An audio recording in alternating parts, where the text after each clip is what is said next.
not many people know this, but oftentimes when I'm driving, I take time to stop and think about things that are on my mind.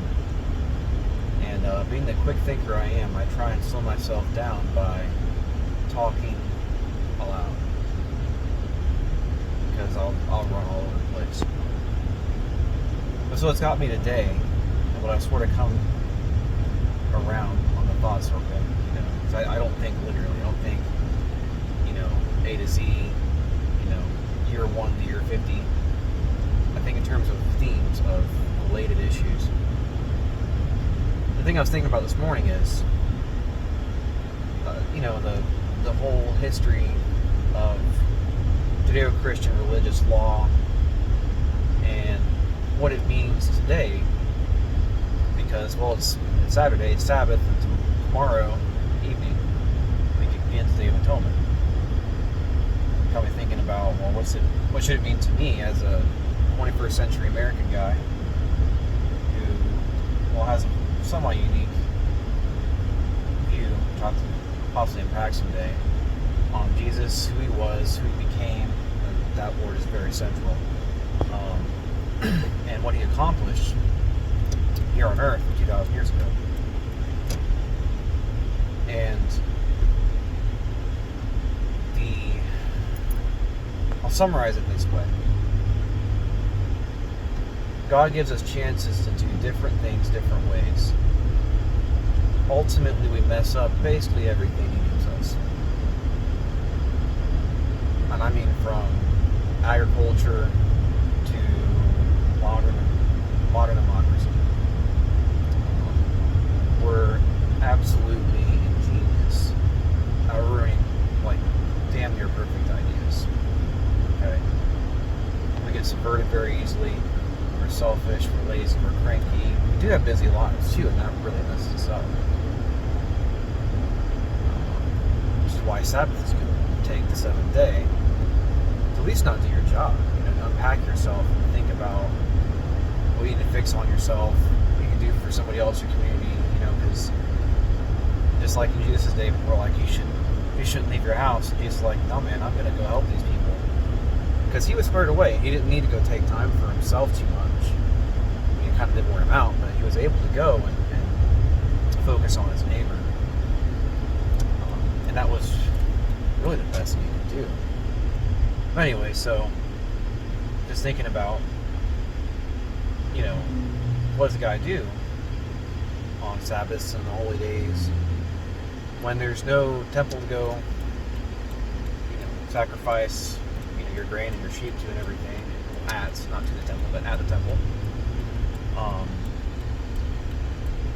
There's no priesthood to go soothe the crowds.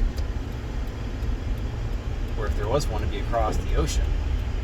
How's a guy follow the stuff in the Bible? Well, you gotta modify it.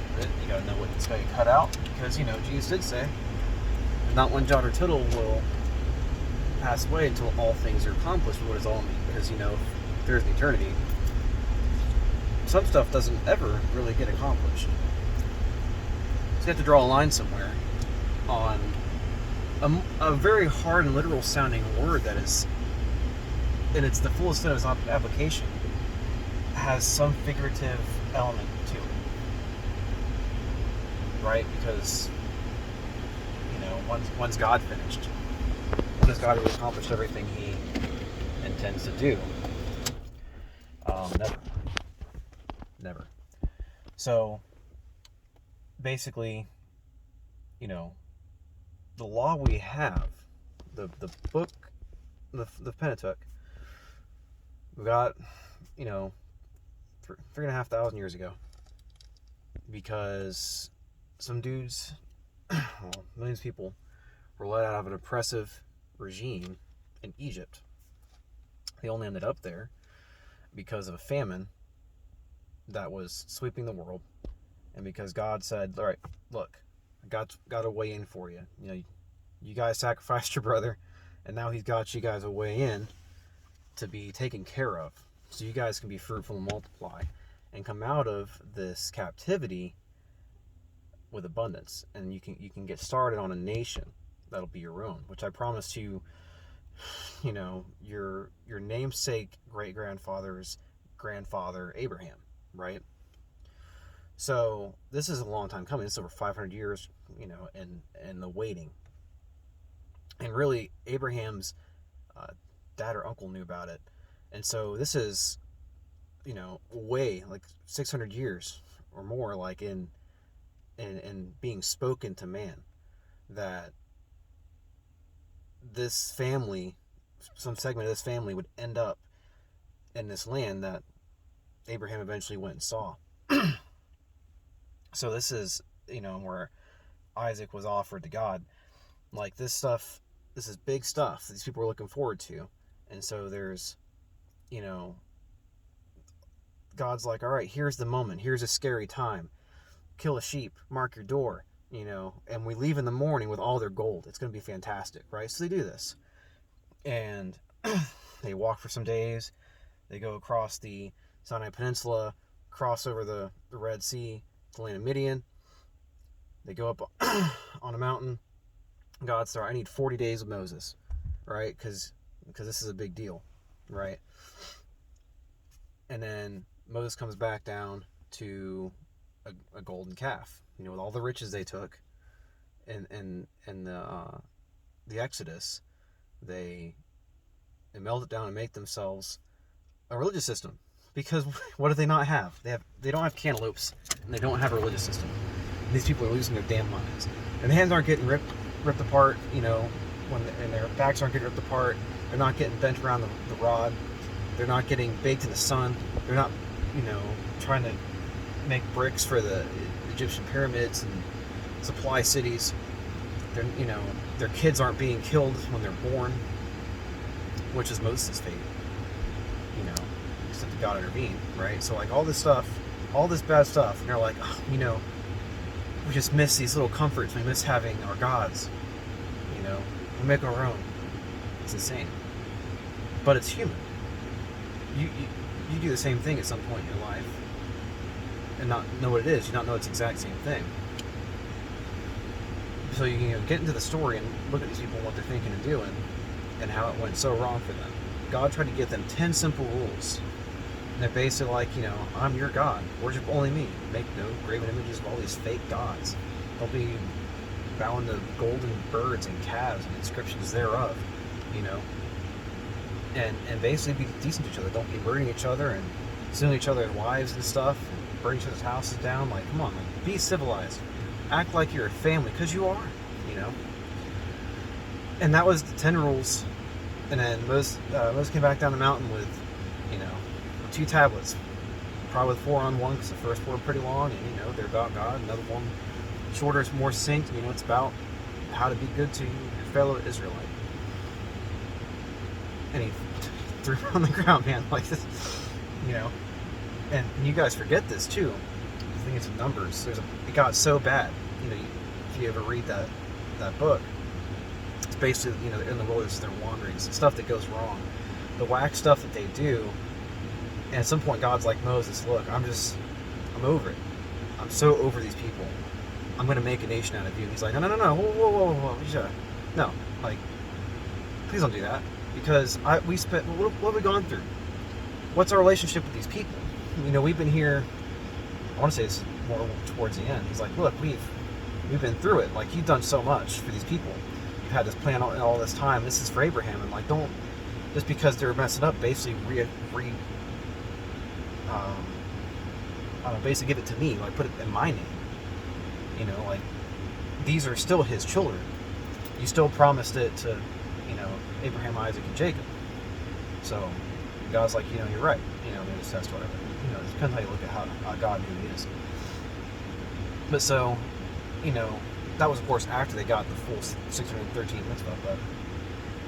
But 10 laws became 613. It's like, okay, here's 10 simple rules. Oh, you can't do that? Here's 613. It's your civil law. It's everything else, religious law. Because you want a religion? Here's religion. Of course, later on, if you read 1 Samuel, it was, oh, you want a king? You sure? You really want that? All right. I'm going to tell you exactly how it's going to go. And you know that I know things because, well, I'm the Lord, and I've done this for thousands of years. Oh yeah, we still want a king. Okay, well, we'll see how long it takes for my promises to be fulfilled. Of course, all this stuff goes wrong with kings. Well, so Jesus comes around, and the whole road system's jacked. The Levites aren't doing their job leading the people. And it's not entirely their fault. They are under Roman rule. They are getting mixed in, which is one of the things that God told them to be very careful about being mixed in with. But they didn't listen, so they got put in exile. But then, the Pharisees are failing them.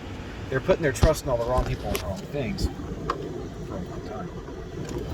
And I guess let me see what is to so they're messed it up left and right. And so one day, as Jesus went and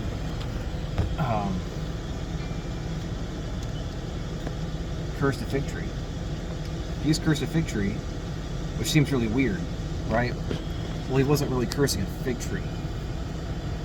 He was cursing the system that the Israelites were living under, their own native system. Rome, obviously they weren't doing it right. He was talking about the leadership of Israel, the Pharisees and the Levites. The disciples seeing a tree were like, what are you talking about? Like, it's just, give it time. Like, it could be his first year was like the right size to bear fruit, right maturity. Just if it's late bloomer, give it a year or two, then you can cut it down. You expect a tree to bear fruit, like that's what they do by design. Likewise, by design, the religious system was designed to bear fruit, of course, in the context of although you don't need it, this one should, right? Because it's actually from God. It actually talks about Him and His character and the history and everything.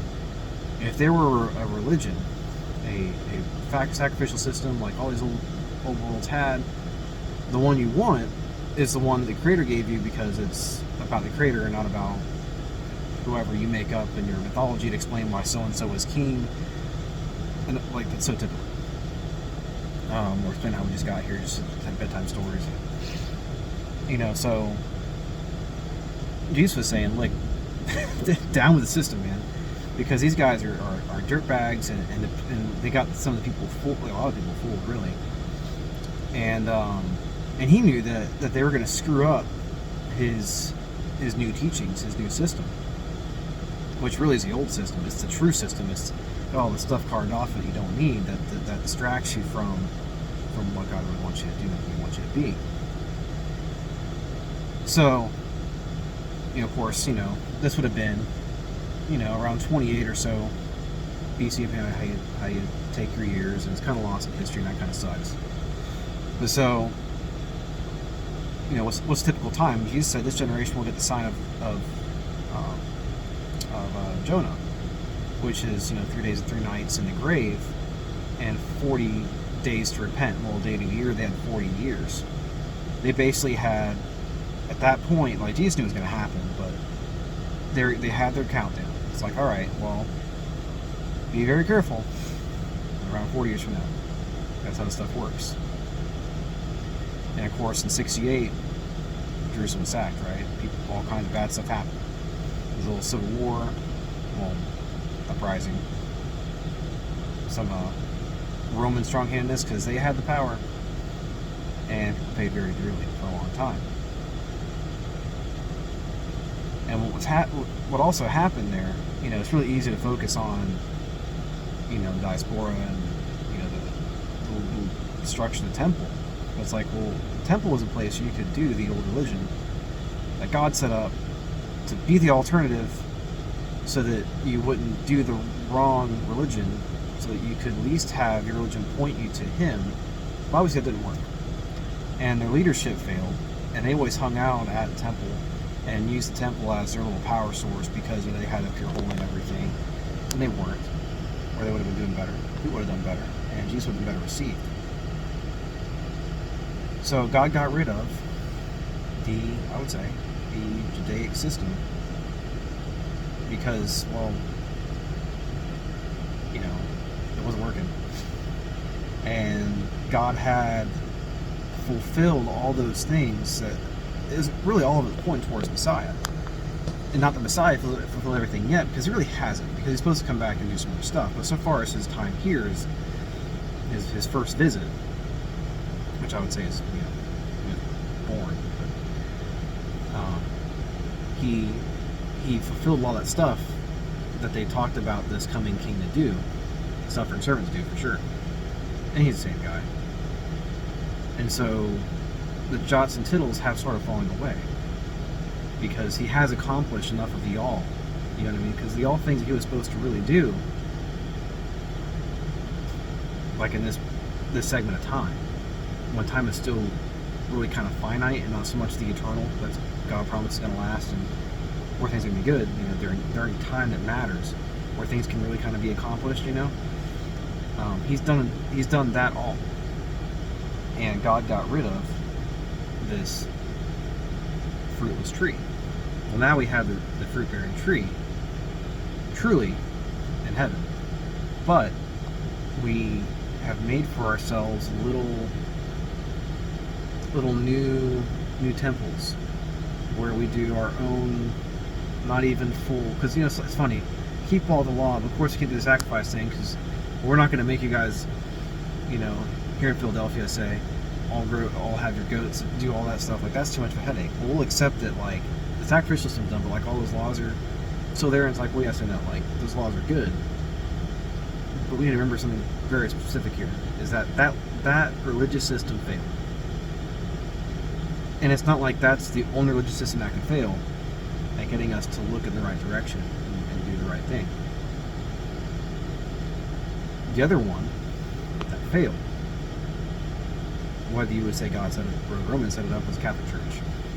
The Catholic Church is nothing like it used to be. The Catholic Church owned and ruled the world for, depending on who you ask and how you take your times, 160 years, 1,300 something years, 1,500 years.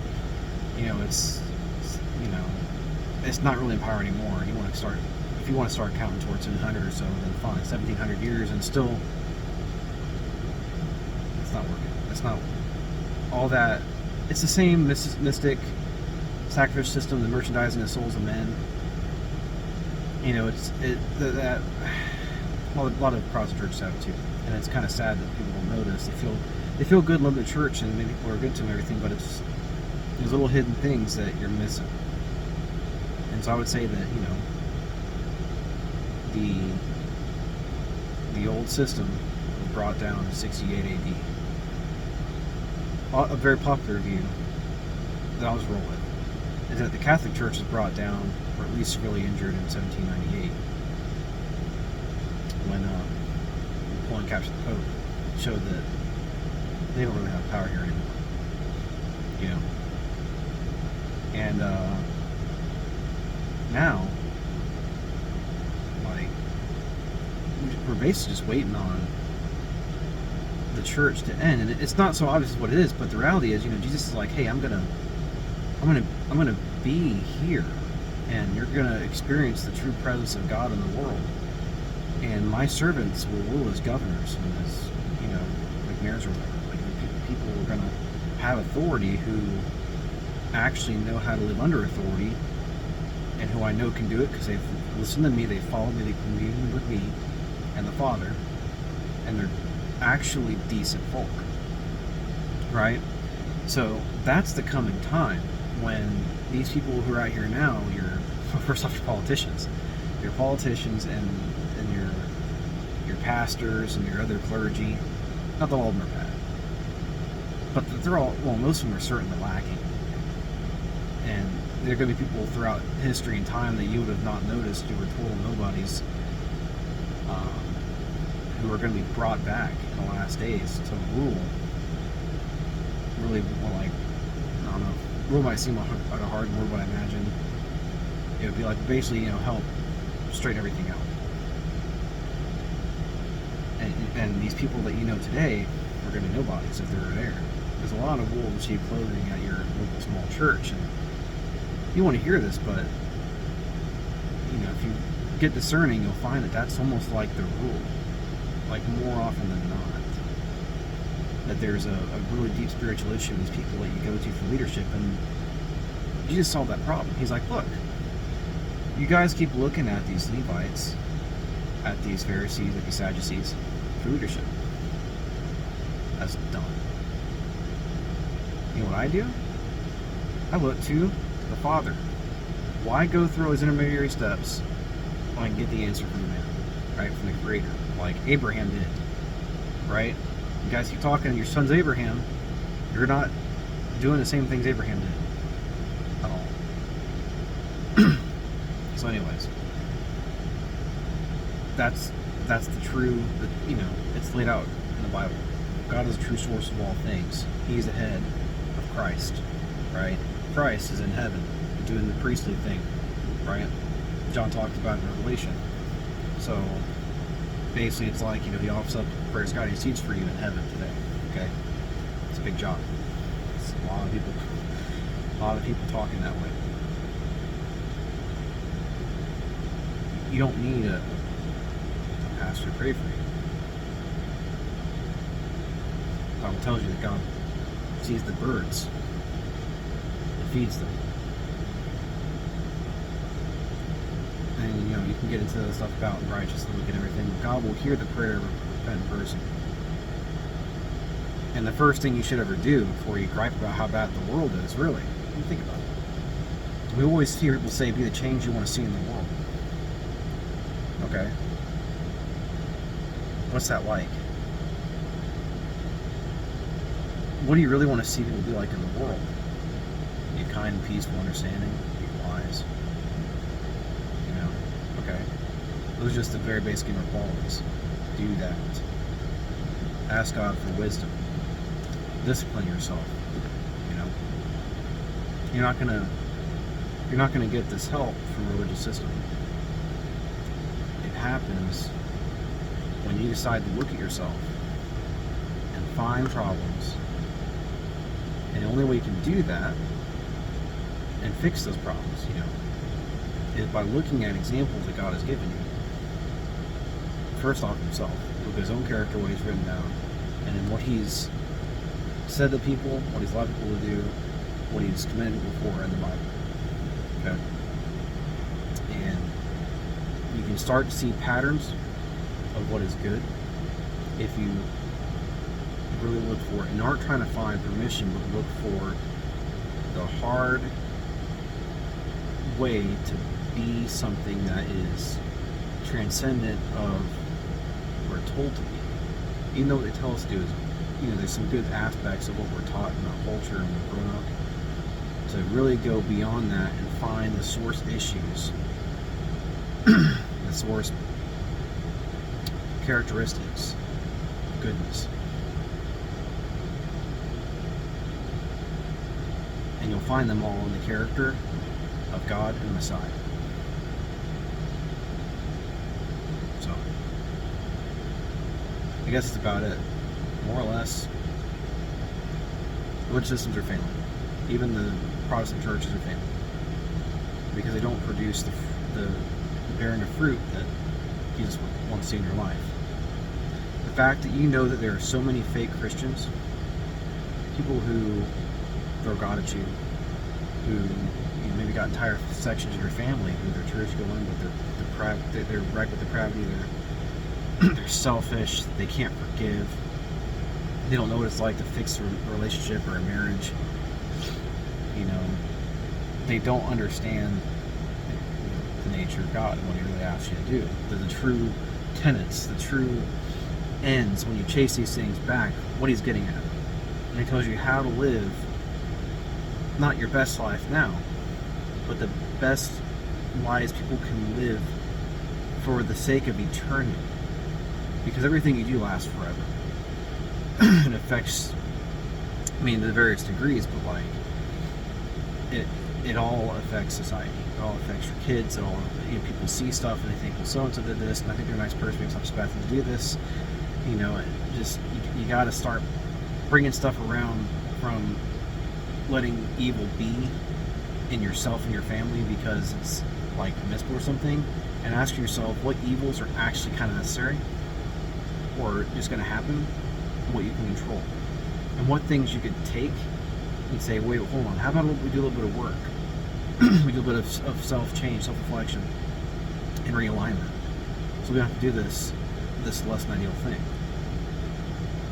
It's always worth it to, at any point, find a problem and turn it back. It's exactly what God always asks us to do. It's the only thing that will make this world a better place. Waiting on somebody else, you're burning time, you're adding more poison to the well. Just don't do it. Find the antidotes. You can find it everywhere in the Bible, but if you look at try and find the common thread, which I've already given to you. Repent, which is to see what you're doing wrong, which you have to look for. You have to seek it. You got a plank in your eye. They say there's a beam or a speck in someone else's eye. You can't see it. Okay. Find someone who you know doesn't have scales over their eyes to tell you what's wrong, and make sure that you can trust that they're not BSing you or trying to do you. Find someone to help you fix yourself. If you can't do it yourself, you probably can. Put in the time and ask God for clarity. Fix those things, and then maybe worry about your brother. You probably should, but you're not going to be able to do it if you're not fixed. Okay. So repent and keep doing those things that you should do. Staying with the things you shouldn't do. And help people by not hitting the face with the King James, but by being an example and finding opportunities to put in a good word, do a good deed, to show that you're not the same as all the Christian people who do all the stuff and don't think the same, don't talk the same. When people ask what it is, you should tell them straight up, there's something that I found that you can't get in most churches. You can't find in most pews. That you see a shadow of. And people aren't going to be perfect. But that you're not going to get from the church, from the pastor, necessarily, from the priest, from the clergy. You're going to get it from the Creator. He's the source of all good things. Every good, perfect gift comes from the Father of lights. So, happy Sabbath. So, this over here, it's decent, blisteringly hot day.